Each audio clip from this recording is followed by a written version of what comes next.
दीपा ने सबके लिए हलवा बनाया और पूरी कढ़ाई उठाकर ड्राइंग रूम में ले आई।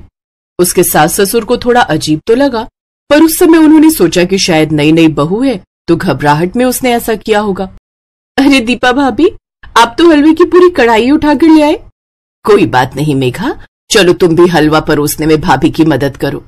कोई नहीं जानता था कि रसोई के बर्तन इधर उधर रखना और सारा खाना रसोई से लेकर घर में भी फैला देना, ये दीपा और उसके पूरे परिवार की आदत थी।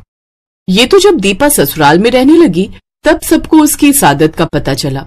दीपा, तुम रसोई के सारे बर्तन खाना बनाने के बाद बाहर क्यों ले आती हो? आज तुमने दाल चावल बनाए तो पूरा कुकर और कढ़ाई बाहर आंगन में रख दी, ऐसे थोड़ी होता है। तो इसमें क्या बुराई है? बार बार रसोई में जाने से अच्छा है एक ही बार में सारे बर्तन बाहर रख दो। हम तो अपने घर में ऐसे ही करते हैं। अब मैं ये थोड़ी है बार बार मैं रसोई में उठकर जाऊंगी कुछ चाहिए हो तो।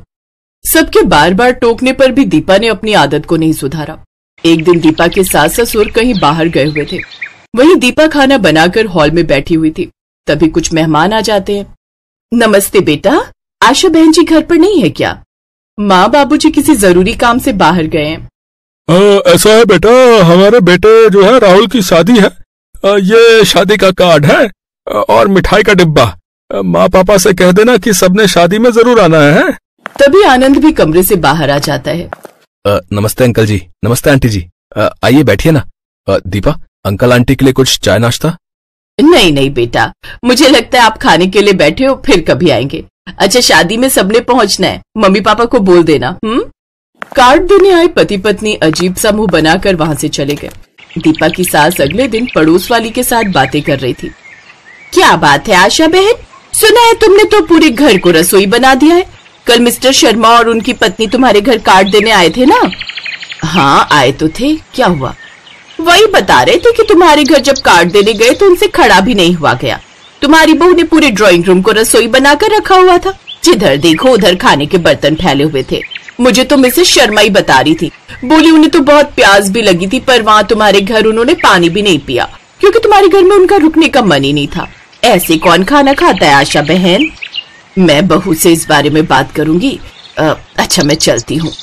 दीपा की सास गुस्से से भरी हुई थी। वो जैसे ही अपनी बहू दीपा को खरी खोटी सुनाने के लिए जाने लगती है, तभी एक टैक्सी उनके दरवाजे पर रुकती है। टैक्सी में दीपा के मम्मी पापा और भाई बहन बैठे हुए थे। दीपा का मायका दूसरे शहर में था, इसलिए शादी के बाद उसके मायके वाले उसे मिलने और कुछ दिन उसके पास रहने आए थे। इस वजह से दीपा की सास उसे कुछ कह नहीं पाई। माँ पापा, ज्योति अमन, आप सबने तो मुझे सरप्राइज दे दिया। हाँ, सोचा शादी के बाद कुछ दिन तुम्हारे पास रह लेते हैं, तुम्हारे शहर में घूम लेंगे। अभी कुछ दिन काम तो था नहीं, इसलिए घर पर खाली ही बैठे थे, तभी तुमसे मिलने आ गए। बहुत अच्छा किया।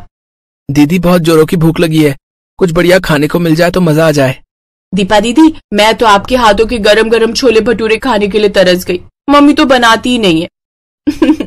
कोई बात नहीं, मैं अभी थोड़ी देर में सब कुछ बढ़िया तैयार कर दूंगी, तब तक आप लोग फ्रेश हो जाओ। आशा देवी ने सोचा भी नहीं था कि कुछ देर बाद उसके घर का नजारा क्या होने वाला है। अरे दीपा, मुझे प्याज टमाटर यहीं दे दे, मैं काट देती हूँ। हाँ माँ, मैं लाती हूँ। दीदी, मैं सलाद का सामान लेकर आती हूँ, आप मुझे बता दो कहाँ रखा है। वही फ्रिज में सब कुछ है, निकाल कर यहीं बाहर ले आओ। तीनों मिलकर बैठकर काम भी कर लेंगे और गप्पे भी मार लेंगे। ड्राइंग रूम की हालत देखने वाली थी। एक तरफ मेज पर आलू प्याज के छिलके बिखरे हुए थे और बाकी सब सब्जियां फैलाकर बैठी हुई थी। पूरे ड्राइंग रूम का नजारा देखने वाला था। भाभी, ये सब क्या है? पूरे ड्राइंग रूम को तो आपने रसोई बना दिया, सब कुछ गंदा हो गया है। अभी तो काम वाली सफाई करके गई थी और देखो ना, जगह जगह से पंखे से आटा उड़कर इधर उधर फैल रहा है। कोई नहीं, मैं अभी साफ कर दूंगी, बस हो ही गया। ज्योति गुस्से में अपनी मम्मी के कमरे में जाती है और सारी बात कह देती है। माँ, घर का क्या हाल हो गया? आपको भी पता है ये घर कम रसोई ज्यादा लगता है। जहाँ देखो वहाँ सब्जियां, बर्तन, आटा, दाल, चावल इधर उधर बिखरा ही रहता है। भैया भी भाभी को कुछ नहीं कहते। जब से वो इस घर में आई, घर में बिल्कुल साफ सफाई नहीं रहती। ऊपर से उनके मायके वाले और यहाँ आकर बस गए। मैं भी इसी बात से तंग हूँ। ये तेरे पापा बैठे हैं ना, ये कुछ नहीं बोलते, बस मुंह सिलकर बैठे रहते हैं। अरे तुम तो मेरे पीछे ही पड़ी रहती हो आशा। मैं क्या बहू के घर वालों को ये जाकर कह दूं कि वो यहाँ से चले जाएं? है, तुम भी कैसी बातें करती हो। थोड़े दिन की बात है, संभाल लो। जब वो चले जाएंगे तब हम बहू से बात करेंगे। एक दिन दीपा रसोई में खिचड़ी बना रही थी। उसने खिचड़ी बनाई और गरम गरम कुकर लाकर ड्राइंग रूम में रख दिया और अंदर बर्तन लेने के लिए चली गई। तभी दीपा की सास अलमारी से कुछ सामान निकालने आई। उस समय ड्राइंग रूम में कोई नहीं था, बस दीपा की सास आशा ही थी। अचानक कुकर फट गया। आशा को अस्पताल लेकर जाते हैं। घबराने की कोई बात नहीं है, मैंने आशा जी के हाथ पर दवाई लगा दी है, कुछ दिनों में आराम आ जाएगा। ये सब दीपा भाभी और इनके मायके वालों के कारण हुआ है। अगर इनमें जरा सी भी समझ होती तो ये इस तरह से लापरवाही ना करती। आज अगर माँ को कुछ हो जाता ना तो बस मैं तो इनसे बिल्कुल रिश्ता तोड़ देती। सबका मूड खराब था क्योंकि जो भी हुआ था बहुत गलत हुआ था। दीपा और उसके मायके वाले भी थोड़े घबराए हुए थे। उन्हें डर था कि कहीं वो दीपा के साथ कुछ गलत ना करे। दीपा के मम्मी पापा और दीपा बहुत शर्मिंदा थे। समधन जी, जो भी हुआ बहुत गलत हुआ, पर आप हम सबकी गलतियों की सजा हमारी दीपा को मत देना। हम वादा करते हैं हम कभी भी यहाँ नहीं आएंगे। हम दीपा से दूर रहेंगे, पर आप दीपा को हमारे साथ मत भेजना। दीपा की आंखों में आंसू आ जाते हैं। दीपा फूट फूट कर रोने लगती है। दीपा बहू, मैंने तुम्हें कब कहा कि यहाँ से जाओ? मैंने तो कुछ भी नहीं कहा। गलती तो हर किसी से होती है। और फिर देखो तो मैं बिल्कुल ठीक हूँ, पर आगे से ध्यान रखना, जो चीज जहाँ के लिए बनी होती है हमें उसका इस्तेमाल वहीं करना चाहिए। चलो अब चुप हो जाओ और आप सब भी इस तरह की बातें मत कीजिए। ये आपका ही घर है और जब भी चाहे आप यहाँ आ सकते हैं। और अभी आप सभी यहाँ से नहीं जाएंगे। अगले हफ्ते दीपा का जन्मदिन है, उसके बाद ही हम आपको जाने देंगे। माँ जी, आपको कैसे पता मेरा जन्मदिन है? आनंद ने बताया था। वो चाहता था कि तुम्हारे पहले जन्मदिन पर सरप्राइज रखे। आई एम सॉरी भाभी, मैंने भी बहुत ज्यादा बोल दिया।